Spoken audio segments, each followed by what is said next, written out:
Welcome back to the Aurelius Podcast, where in this episode we have Debbie Levitt. Debbie is the CXO at Delta CX, author of Customers Know You Suck, speaker and trainer in all things CX and UX. Two critical factors often come up when talking about UX research and customer experience work: speed and quality. Striking the right balance between delivering the right things on time, especially in an agile environment, and maintaining the quality our customers want and expect can be pretty challenging to get right. That's exactly what we talked with Debbie about, who has tons of experience helping companies and teams do just that.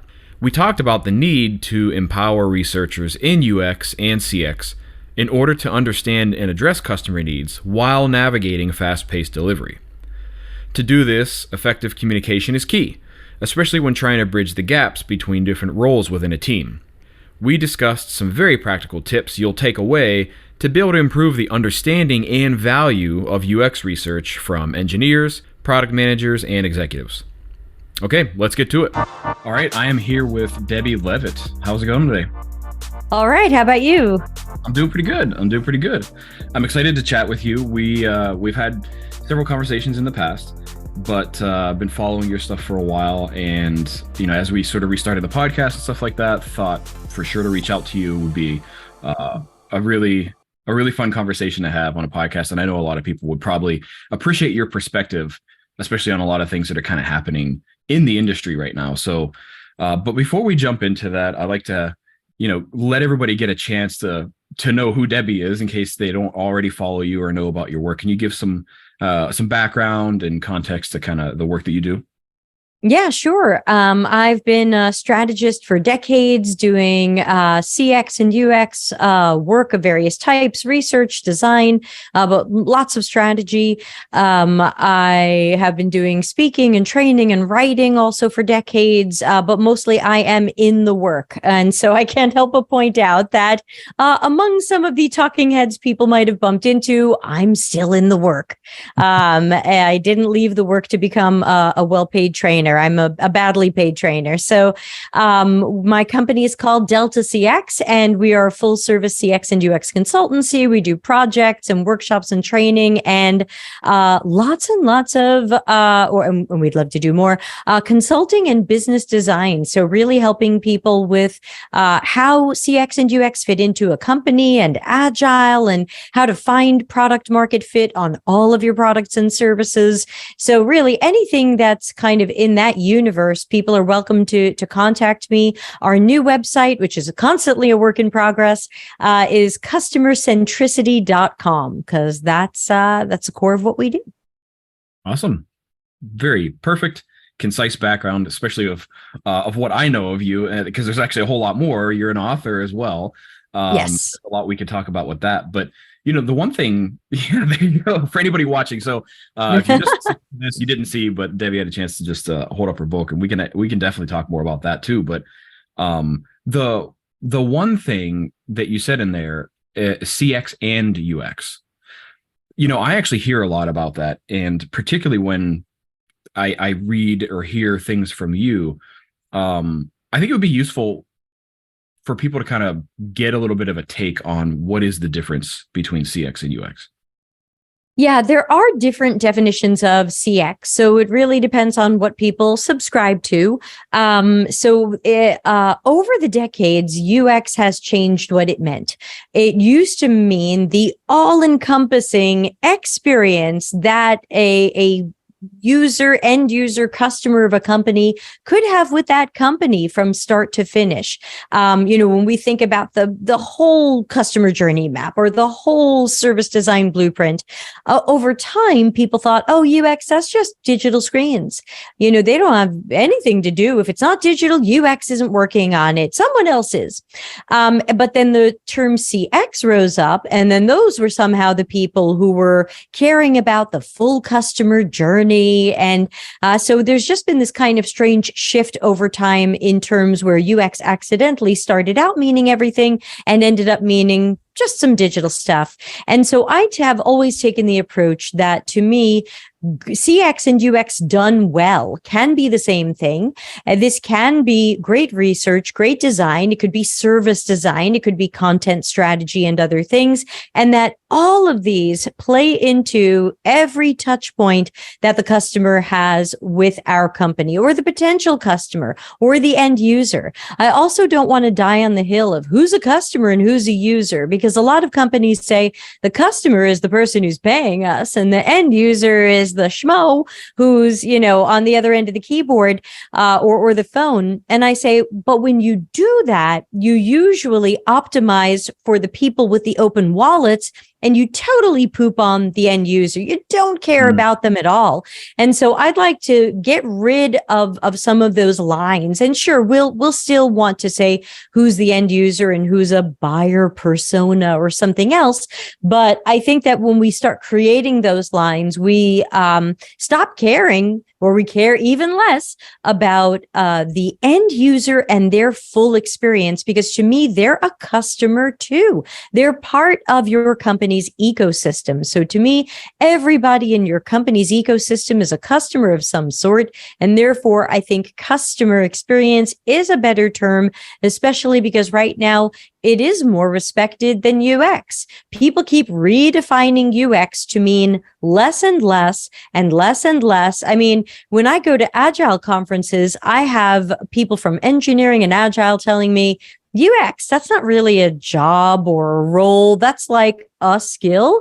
And, anybody can do it.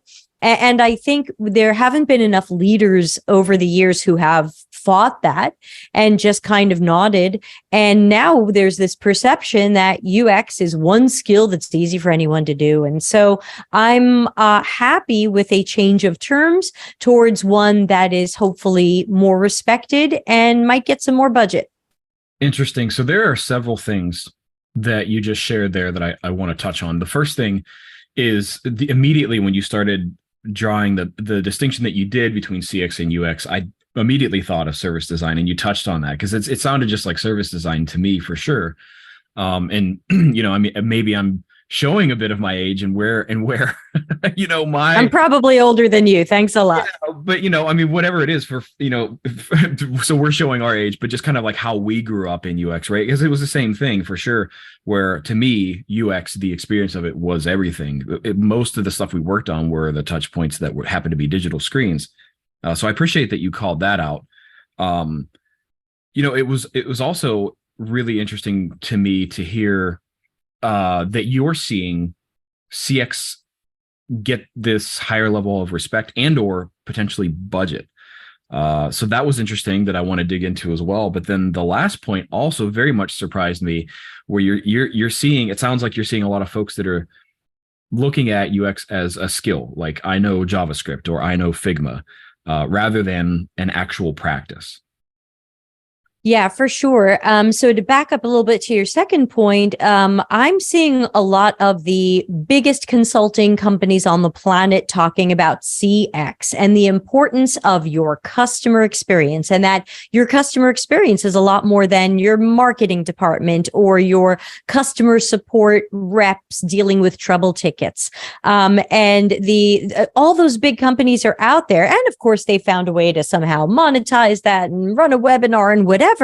But they're out there trying to inspire people to spin up customer experience teams and departments and bring in specialists and really fight for what the customer experience is, because I think that we are really also seeing an increase, especially over time, in companies that care less and less about their customers and users, even the paying ones. I think it's pretty clear to us. We know as customers, we know that when we use these apps and systems or go to that hotel or whatever it is so often absolutely crap. It's just, how bad is it going to be? And so I think that we see companies caring less and less about them. We see the jobs are easy to cut and budgets are easy to cut. And companies seem to care less and less about users. They just think they'll put something out fast that's good enough. It'll make some money and someone will check off a box going, we did a thing and it was mostly on time. So I think that's why these big consulting companies, who are usually called in to fix companies' problems and hemorrhages, are saying, get yourself a CX team and department. Get yourself experts who really know how to strategize and plan and prioritize everything that's going to touch the customer, not just the reps they're going to deal with when this sucks, not just the marketing that might give people some awareness of a thing, but really the people who are creating the thing so that there's something great to sell. Yeah. Yeah. So, I think that there are some people who might hear the term customer experience, certainly outside of sort of our world, our industry, and they might think it's exactly what you said. It's the person you call when you're pissed off about something, right? And what we're really talking about is it is the experience of interacting with this other entity, likely a company that you're exchanging money for services or product, whatever the case may be, right? Yeah. And I'm hearing a lot of people who are getting CX titles in companies. They'll tell me, my job is customer journey mapping. And I'll say, cool. Where are you getting the information that goes into the customer journey map? Because I know the best place is observational research, and the second best place will be interview research. And they'll say, oh, I workshop it. We all get together and everyone puts in their best guesses. And I go, oh, holy poop on a stick. I say, okay, and then what happens with your customer journey maps? And many of them tell me nothing. I feel like I'm not really making change. And so the problem is that people have become excited about CX, especially from all the big consulting companies putting up microsites and webinars and social posts and talking about it. And they hire a couple of people. They tell them you're going to run surveys or make customer journey maps. And they don't really give them any real domain or authority or anything. They're just this weird floating island of customer journey mapping. And many of them, not all, are not even doing it well. They're working from these guessed and assumed or very marketing driven customer journey maps. And then everybody's surprised later that this didn't really reflect the journey at all or not much. Yeah. Just as we had the struggles very early on in UX that you're just doing design without having research to inform the decisions you make in design, you need the research to inform the decisions you make in a strategy and execution of an overall customer experience. So, this segues very nicely into, well, a lot of people listening to this are UX researchers, right? You and I included. Yay. And so then I think, hi, everybody. I think that there's a lot of discussion, questions, consternation, hand-wringing about where UX research fits in this world, right? And maybe let's use this lens of CX kind of becoming maybe a more respected practice. Where does UX research fit in to any of this now and potentially in the future? Yeah, I mean, if you go by my Customers Know You Suck book, the answer is everywhere.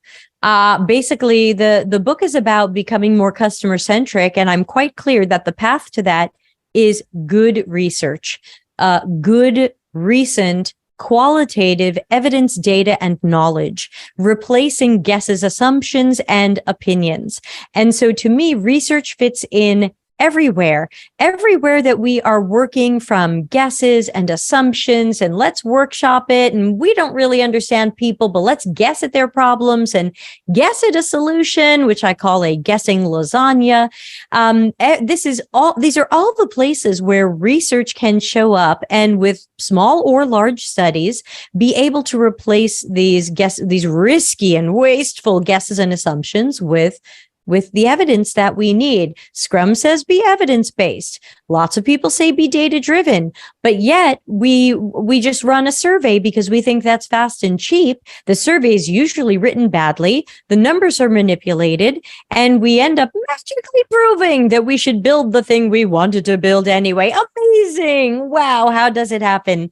And so to me, the room for research is everywhere, and companies believe in research. They do surveys, they do focus groups. We pull data from customer support. We've got data and analytics. We've got voice of the customer. We do have research. We're just going for the fast and cheap research. So our companies do believe in research. They just thought it had to be fast and cheap. They're afraid of research that isn't as fast or isn't as cheap. But the problem is the fast and cheap stuff rarely tells us why.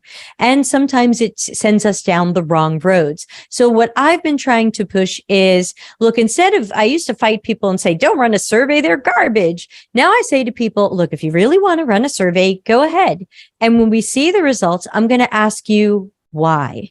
I'm going to ask you, why X% of people answered this, or why. And when we realize we don't know, then we're going to spin up the qualitative research to answer that. So I hate NPS, but go ahead, run NPS. And then I'm going to ask you, why? And when we don't know why we have that score or why our score is changing, I'm going to say, let's spin up the qualitative version and find out why. And so I think that these are the conversations that we can have more of. I think that many of us who saw our jobs and world changing either froze and did nothing and let it turn to crap all around us and said, sure, design thinking, whatever. And some of us ended up in anger, where we said, UI isn't UX, and how dare you say this word, and don't call me a product designer, and research is this, not this. And we got very caught up in these definitions. And I say to people, you know what? Let's not die on that hill anymore. If someone wants to say UI, UX to me, I'm just going to keep going because at least they're talking to me. And I'm just going to use that opportunity to open up a warm, gentle conversation to fill in their missing information rather than starting with UI's not UX, or you don't understand my job, or something like that, which I know some people aren't saying, they're thinking, but we as researchers know when you think something, even if you don't say it, you're wearing it. Yeah. And a perceptive person will get that. So these are some of the shifts that we need to make, because I think too many of us had these very strong reactions that made people not even want to talk to us. And in many cases, we are researchers, our managers just became doormats and said, design thinking? Sure, bring it in. Everybody's a researcher? Sure, let's give it a try. Democratize, everyone can do research, even if they suck at it. Yeah, sure, blah.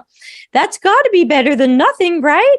And I'm looking for everybody to I don't know, get more mobilized, push back against this, but with intelligent conversations. I heard that, I didn't see it, but I heard that two people debated each other about democratization at some conference I did not go to. And I heard that the anti-democratization person basically opened up, and I heard this, I didn't see it, so this might be not true, but opened up with like, democratization's a dumpster fire. And my thought is, that's not a good debate tactic. That's not a good debate tactic. And if that's the way we're opening up conversations with our cross-functional team, with leadership from other domains, no wonder they don't want to talk to us. Yeah. It's that would be like having a debate with a child, basically, right? And there's not going to be any productive debate or conversation about that. It's just, I don't like blue, or I don't like broccoli. You're poopy. Yeah. I mean, right. It doesn't make sense. Yeah. I mean, to me, again, if we are researchers, and these people are evidently researchers in this debate, if we're researchers, and when someone says, I really think we should democratize UX or research or design, whatever it is, I say, okay, I usually don't agree with that, but tell me more. Mm-hmm. What if the conversation starts there instead of, are you effing kidding me? Ba boopa. I say, that's usually not what I advise companies, but tell me more about why you believe that's the right way to go. Mm-hmm. And usually that's a warm enough environment for someone to open up to me and say, well, we don't have enough researchers and someone's got to do it. And then I can say, well, what happens when we don't have enough product managers? Who does the product management work? We usually get the budget and hire one, right? What happens when we don't have enough developers? We don't give it to marketing, right? We open that up and we hire a specialist. Is there a reason why we shouldn't hire more research specialists? And then usually it's, well, research is easy. Anybody can talk to customers. So you see that we can have this conversation with people and we can little by little chip away at their arguments. But again, I come from a family of New York lawyers, so I'm comfortable having that type of debate and using that type of technique. I once had a product director at a company say to me, and I want all my product managers to do research. And of course, I pulled up my usual research thing and I said, okay, so typically research starts with planning. Then we're going to recruit to make sure we're speaking to a representative sampling of the right population. Then we're going to run sessions where moderation skills are really important. Then we've got analysis and synthesis, which can take days or weeks, depending upon what you've collected. Then we need to create actionable suggestions and report on that and create the right diagrams and artifacts. Do you plan for your product managers to learn all of that? And he looked at me and he's like, I thought it was just picking a few people and talking to them.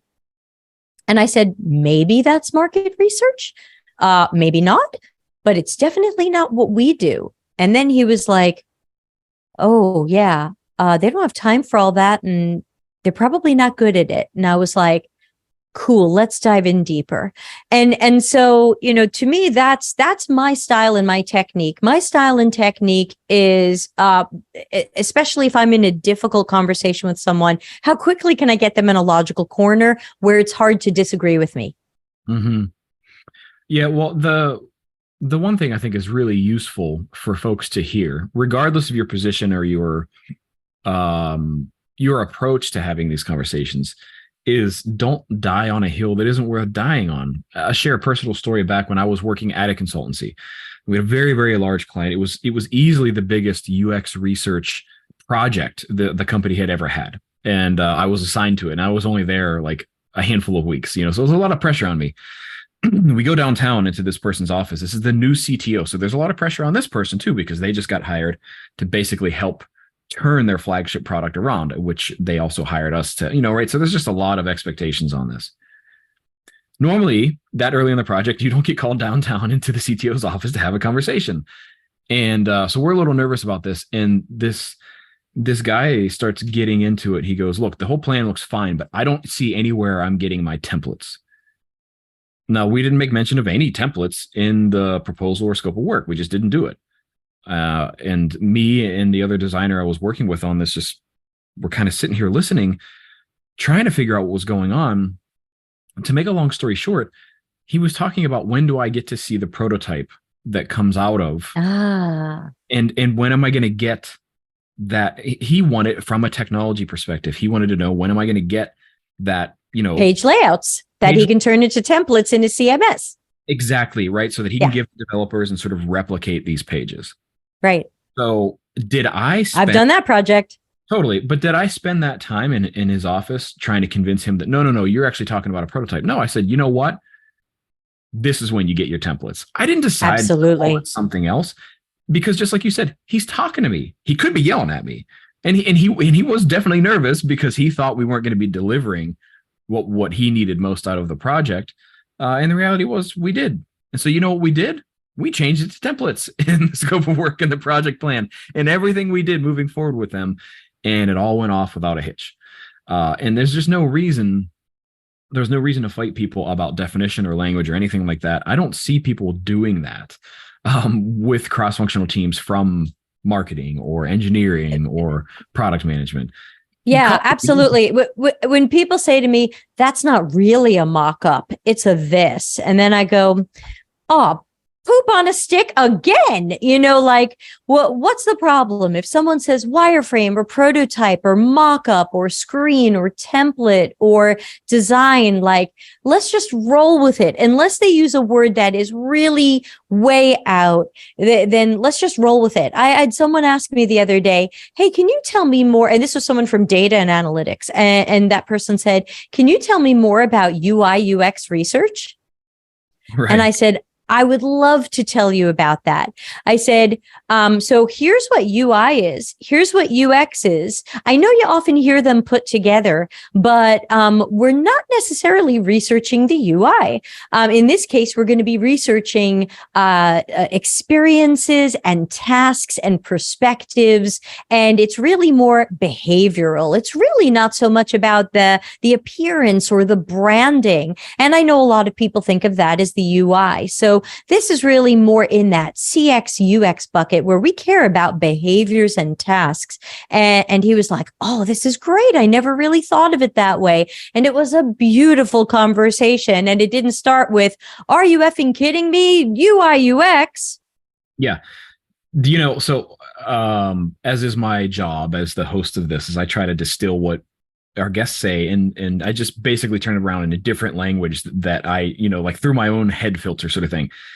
For me, what I heard you just say is you met them at their level of understanding, and they then became more receptive to hearing what your opinions and your education on the topic was.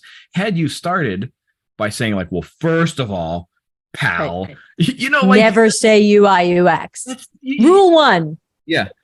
Yeah, like you don't create a teaching or like informative moment by starting in a combative stance. It doesn't matter what the topic is, professional or personal, right? You don't do that. So this person hadn't heard of that before.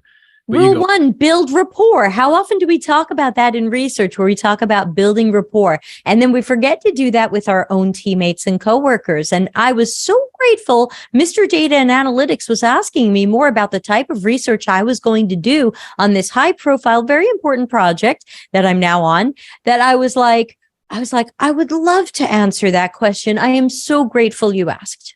Yeah. Totally. I think it's a very, very important point. Again, anybody listening, doesn't matter if you're new to this game or if you've been in it for a long, long time. Maybe it acts as a reminder is, use these things as an opportunity to have a conversation. This person signaled an intent, right? That data analytics person signaled an intent and a curiosity about that work. Why they did is irrelevant because they see some value in at least learning more about it, right? And this is exactly the point, is if you want to call it UI UX, of course it's not accurate. We know it's not accurate, right. But that isn't the salient point to this, right? What is to say, yeah, I'll tell you exactly how I do UI and UX. You want an awesome design that's easy to use. I can definitely do that. The way I can do that is I have to go and learn what people's expectations, pain points, behavior are in order to make those decisions. Oh, I didn't know you did that. Cool. Well, no problem. I can tell you about it because guess what? Yeah, right. As the person speaking, I'm the person that does that work well. So I can tell you exactly how that happens.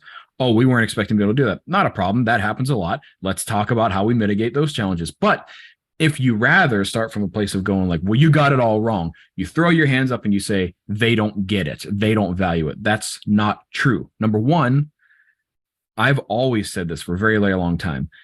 Engineers do not expect anybody else in the organization to know how to code. We should not expect other people to know how to do UX or research. It's not their job. It's our job. Right? So don't expect them to value your craft the way you do, or else they'd be in the field. Help them understand how what you do is valuable to them, because it is. And when they're asking you these questions, it's because they think that might be valuable, but you're the one. They're basically asking you to convince them. And if you start by saying, well, you called it the wrong thing, you've like gone ice cold immediately. And I also sometimes see in articles that I don't fully agree with, where they will say, don't use lingo. And I go, well, you know what? Every domain has lingo. And it doesn't make sense for us to act as if we have no terms. What are we going to do? Like just reduce everything to the simplest nouns we can think of? We have terms. We say personas. We say so I make sure that as I'm speaking to someone who seems interested or is listening, I can also say, and we do this for this reason, and we call it generative research because it generates information about our target audiences, mostly behavioral and task-based. We call this evaluative research because it so I want them to understand the lingo. I don't think we have a mountain of lingo, but we definitely have some terms that while they are normal English words, they may not be terms people are familiar with. So I just try to find really good ways to define them. And if they forget later what's generative and what's evaluative, that's fine. Like sometimes people say to me, are you going to QA test this prototype? And I go, yeah, absolutely. We call it usability testing or evaluative testing. And yep, that's I'll be doing that in September. So, to me, sometimes people say yes, and there are definitely times I say no to people. But I think when people are trying to communicate with you, even if they get these terms wrong, roll with it. And then you can always tell them what your term is. Yeah. And to add to that, I would say, in your example, I think is actually a really good one, because you were saying, unless it's a term that could be misconstrued, or, like QA testing is real as well as usability testing. So use that as a moment to say, yes, we're going to do that. But what I do in that is X, Y, and Z. I've heard of QA testing, which is this. So just to make sure, which one are you referring to? Right. And they might say, oh, actually both, and say, well, the good news is we'll do both. I do this one, somebody else will do the other one. And then it's not, they don't have to appreciate the craft of usability testing. You want them to appreciate the value they get out of it. It's very, very different things. Yeah. And I find that I've spent so many years writing and rewriting, and some people have read my stuff and some haven't, and that's okay. But I've managed to boil a lot of stuff down, especially since I mostly do talks at Agile, Lean, and engineering conferences. And so I've had to come up with short and memorable and catchy things that help non-UX people, mostly from the engineering side, understand what we do. So like I'll say usability testing. It's the QA of UX. We're checking if our designs and ideas really solve our original problem and really work for our users. It's not too different from your QA. You're checking that this is going to work for users because it's good code and it doesn't have bugs. So I try to find those parallels, like, oh, hey, you're doing this, and we have something like that, and it looks like this. Yeah, love it. Love it. Completely agree. You mentioned something there where you do a lot of talks at like Lean and Agile conferences and stuff like that. And I know a lot of people get asked, well, how do you fit in UX research in an Agile process or a Lean process? You have to have gotten asked that more times than you can count. Oh, yeah. I'm usually brought in to talk about that. And sometimes even after my talk, someone will say, none of that was true. UX isn't agile. And there are some people who have such a non-agile definition of agile that unfortunately you might not be able to win them over. But I would say most of the people who have heard me speak at these events usually tell me, you've given me some things to think about. Like they're not totally ready to redefine their world, but they couldn't totally find fault in what I said. And so some of the key things that I remind them, first of all, I usually pull up a slide on the Agile Manifesto principles. And I say, principle 1, our highest priority is customer satisfaction. Are we doing that at our company? Principle 2, we welcome changing requirements, even late in development. Are we happy to change something, especially if you get feedback and you realize you're going in the wrong direction? Are we willing to change our direction because we have feedback from customers that we're not building the right thing for them? I'm not seeing that at most companies. Agile Manifesto principle number 5, give motivated individuals the time and support they need and trust them to get their job done. Is that how you're treating your UX counterparts? Is that how you as an engineer are being treated? And I try to start with things that in general people feel like they agree on. We agree that Agile has these manifesto principles that are mostly good and a little bit problematic. And we agree that Agile is about a repeated cadence. We agree that Agile is about good planning and getting things out to customers more quickly. Okay, great. Let me tell you, UX absolutely can fit into that. It's just all about planning. If I need 3 weeks to research something, and then I need 2 weeks or 3 weeks to design something, let's call that 3 2-week sprints. Some Agilists will clutch their pearls and go, 3 2-week sprints? Sweet baby Jesus, we can't give you that time. You're not Agile. And I say, okay, but your team of 10 people are getting 6 to 8 weeks to do something. Why is this so strange that we want 6 weeks to do something? And you've only let one of us do this or two of us do this. So I've been telling people, if you really want to be agile, it's about time and it's about headcount. My dream team is assigned to an agile or project or product team, 3 researchers at different levels, and 2 what I call architects that some people might call designers, possibly at the same level, possibly different. You now have 5 UX people assigned to one agile team. You are going to get stuff done so fast for those people and at a much higher level of quality. And you're going to have them 100% allocated, which Agile loves. They don't like when I'm on 3 projects. They like when I'm on 1. And and people go, oh, this isn't Agile. You're going to work for weeks before we are. And I go, yeah, and you're going to code before QA tests it. It's an assembly line. It just is. It can still be agile and just be an assembly line. Look, here's your graphic about Scrum. And the first thing on the graphic says product backlog. How do you think stuff got into the product backlog? Who put it there? What is it? It's usually designs or at least descriptions of features. If let's say a company has no UX people, it's going to be a description of the feature coming from a business analyst or a product person. There's something in the backlog that someone decided was what we're building, whether that's through a fantastic human-centered design process or a business analyst going, here's what we're making, everybody just do it. So this all happened before you started coding, and you know, your underwear didn't catch on fire. And the product manager made a roadmap and planned our quarter or sprint or release. And that happened ahead of time, and your underwear didn't catch on fire. It is okay for some things in Agile to be on tracks or asynchronous, but people have gotten so, unfortunately, overglued to the idea that Agile just means go as fast as you can.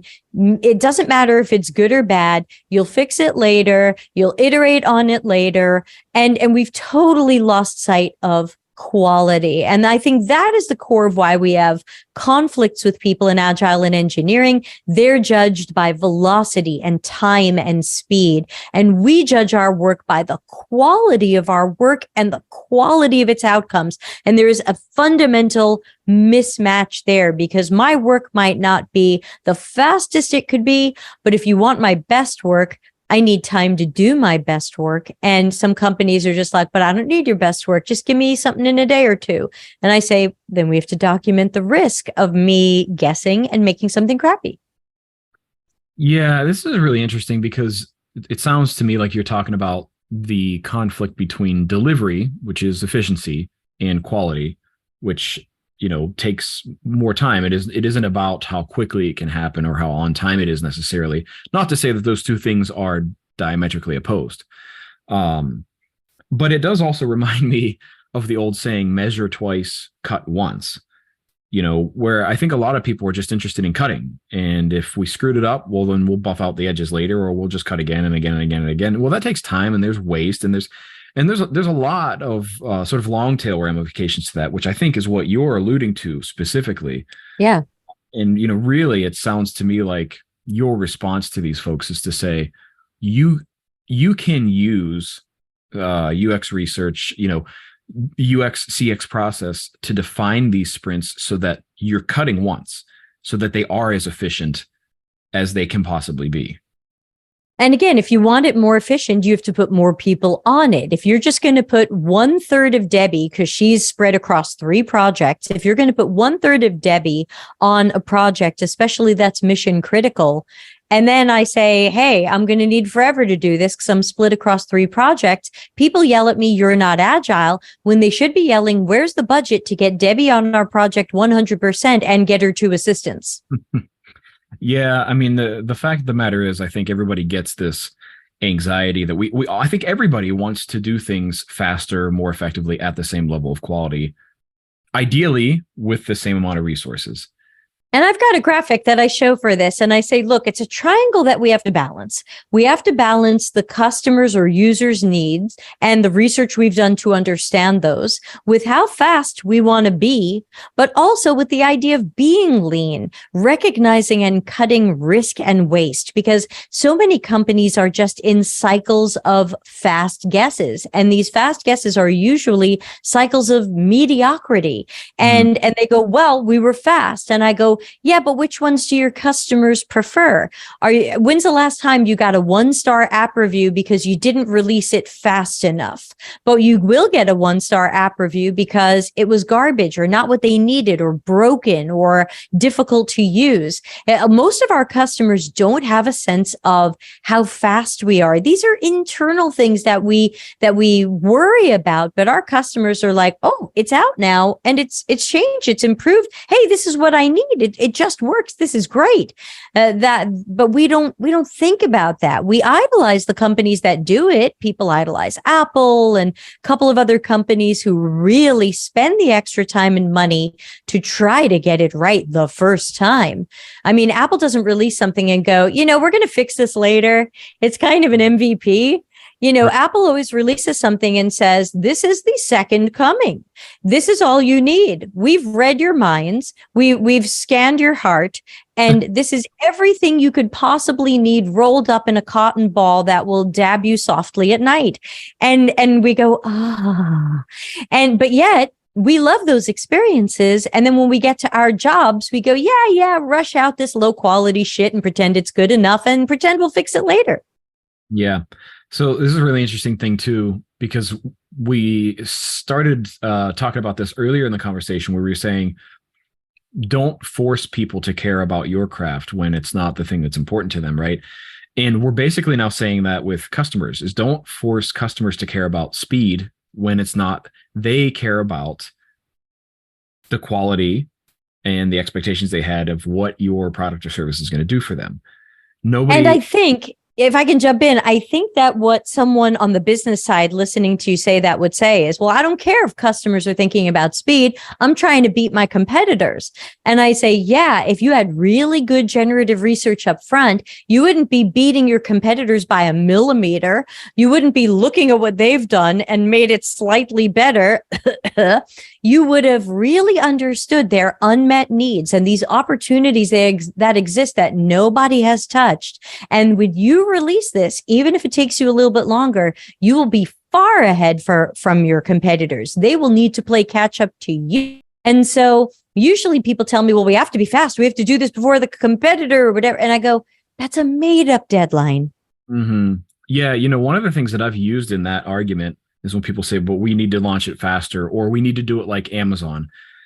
I usually say, maybe not in the case of Amazon because it's pretty clear that they do research, as does Apple, right? But I usually say, like, if you're simply trying to copy a competitor that you think is doing it well, you're banking on the fact that they know your customers better than you do. Can you guarantee that? And that right there opens the door to so many other opportunities to say, if you don't, then guess what? We ought to do our own research. Also, if you don't even know if they do research, they just might be making really good guesses. And maybe the person who's making good guesses left for another job. Like there's so many other things. Yeah. That's why you just can't. Sometimes these are experiments. And by the time you look at the competitor again, that's had a remote kill switch hit or it got pulled out of the code or we rolled back. And it's amazing. I've been at companies that have done like quarterly competitive analyses to see what people are doing. And sometimes I go, hey, that thing we saw last quarter is gone. Mm-hmm. So I'm getting the feeling while we thought it was interesting, that didn't work for that company. They've gone back to the drawing board or they decided this didn't work. And I've had lots of fights with people at some of the jobs that I've worked at long ago enough that I'm comfortable naming names. I once had somebody, when I worked at Sony, I had somebody say, well, just copy Apple on this. And I said, let's envision the TechCrunch or Verge headline, Sony copies Apple out of ideas officially. I said, this is ridiculous. Do you think the media is not going to notice if we copy Apple on this? Do you think no one's going to notice? And there were times at Macy's where people would say, hey, just copy eBay on this or just copy Kohl's on this. And I would say, you do realize that we're like Forbes 130 and we're publicly traded and journalists are constantly writing negative things about what a mess Macy's is, you want to give them a reason? Yeah, there's a lot that goes into that. And I would actually like to even tug at that string because that's useful for people to hear. But I realize we're coming up towards the end of the time. And as always, got to be respectful of that for you because I could easily go for another hour on a few of the topics. Sure. But, one of the things that I like to do to close out each episode is I usually ask our guests if I got temporary amnesia and somebody came along and said, hey, Debbie, what was that podcast all about? How would you summarize it for folks? I would probably summarize it as a snaky path through researcher empowerment. That we really looked at a lot of different things that have been disempowering researchers, where we've disempowered ourselves, where we've picked the wrong battles, and some things that we can focus on to be more empowered and to try to represent ourselves better, especially when we have coworkers who still don't get what we do and think that UX is a single skill called UX and anybody can do it. And we just have to remind them anybody can do it, but most people don't do it well. Does this company want it done, or does this company want it done well? Love that, because that's true of anything. I love that. All right. Before we jump off, I know people are probably going to wonder, hey, how can I find out more about your book or learn more about the work that you do, or maybe even ask you questions? How can folks get in touch with you? How do people find out about you, learn more about what you do? Yeah, sure. Thanks for asking. And thanks so much for having me on. Our website, work in progress, is customercentricity.com. We also have a YouTube channel. We have a new one. It's called Customer Experience Customer Centricity. And we're looking less at the craft of UX, which we really did on our Delta CX YouTube channel, and more at that full arc, the product strategy, the business strategy, all of the things that go into customer experience. So we've got a lot more varied stuff there. I'm pretty active on LinkedIn. I just usually don't connect with a lot of people. If you want to connect, please send a message why. Otherwise, I usually don't connect. Please don't take it personally if I don't connect. Let me see what else. We just started a Patreon, which I think is going to be super fun. It starts at $1 a month so you can join it at patreon.com/CXCC, which is for customer experience, customer centricity. And of course, for people who are book curious, Customers Know You Suck is available in a zillion formats. You can go to cxcc.to/CKYS, all lowercase, and you'll find Amazon links for the paper version, the Kindle version, the Audible version, EPUB and PDF that I sell directly, signed copies that I sell directly, and now on the new YouTube channel, I've put up the full audiobook completely free. So if you didn't like Audible's price for it, neither did I, and I had no control over it. So it's now on our YouTube channel completely free. If you can stand listening to me read this book for 16 and a half hours, please do. That's fantastic. And the good news is, if you're listening to this, you don't have to remember all that stuff. We're going to have links in the blog post that accompanies the podcast where we host it. Of course, you can be listening to this elsewhere, but go ahead and head to our blog. We'll have links to all that stuff where you can find Debbie and all of the goodies that were mentioned. So yeah, really appreciate you taking the time. Love the chat, and wishing you best of luck with everything else that you're working on and the Work in Progress website. Debbie, thanks so much for coming on and chatting. Thank you, Zach. And thanks to everybody who's listening. Hope to hear from you soon. All right, everybody. We'll see you next time. This podcast is brought to you by Aurelius, the platform designed to help you gather research data, make sense of it fast, and turn it into insights and action. It's a central place to search and share all of your research data and insights. You can try Aurelius for free with a 30-day trial by going to aureliuslab.com. That's AURELIUSLAB.com. If you enjoyed this episode, give us a review on iTunes and let others know. You'll find all the links and resources to each episode on the show notes at blog.aureliuslab.com. Catch all new episodes of the Aurelius Podcast almost anywhere you listen to podcasts, like iTunes, Spotify, and more. Stay up to date when new episodes come out by signing up for our email updates on our website.